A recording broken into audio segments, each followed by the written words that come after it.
Assalamualaikum, hi. My name is Muhammad Initial Zaini and my metric number is 01DE24F1071 and this is my partner. Hi everyone, my name is Puarasan. My metric ID is 01DE24F1070. Today we are going to demonstrate how to measure the current by using an analog multimeter. And I will talk about the precaution for using analog multimeter. So before going to our demonstration, I would like to talk about the safety precaution to using analog multimeter. So first of all, never apply power to circuit while measuring the resistance with the multimeter.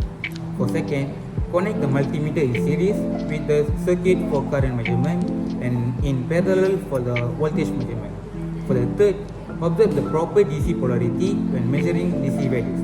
For the last, always start with the highest voltage or current range.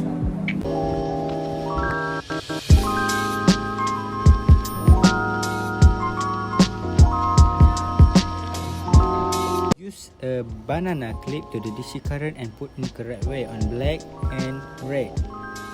After you clip, make sure that you use a banana clip to the crocodile clip. The crocodile clip must clip on the red probe and black probe. Make sure you set your multimeter in voltmeter. Secondly, set your DC current in the lowest percentage and never do like this on your experiment on your DC current and adjust the percent into the 4 volt. In this experiment, we set to the 4 volt, but in your experiment, you can set whatever you want. There you can see the multimeter show up in the 4 volt. And turn off the DC current. Unplug the crocodile clip that you clip in the red and black probe and clip the crocodile clip on your resistor.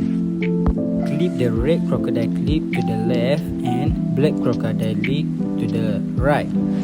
On the DC current and select in MA in your analog multimeter. Select higher than it should be in your experiment. Remove the leg between the 100 and 115 ohm leg. Put them in the different place of the same row using the red and black probe. The red probe will go to the red clip and the black probe will go to the black clip. The multimeter show a reading of the 6 mA to measure the resistance. That is how to measure a resistance on the milliampere on your multimeter.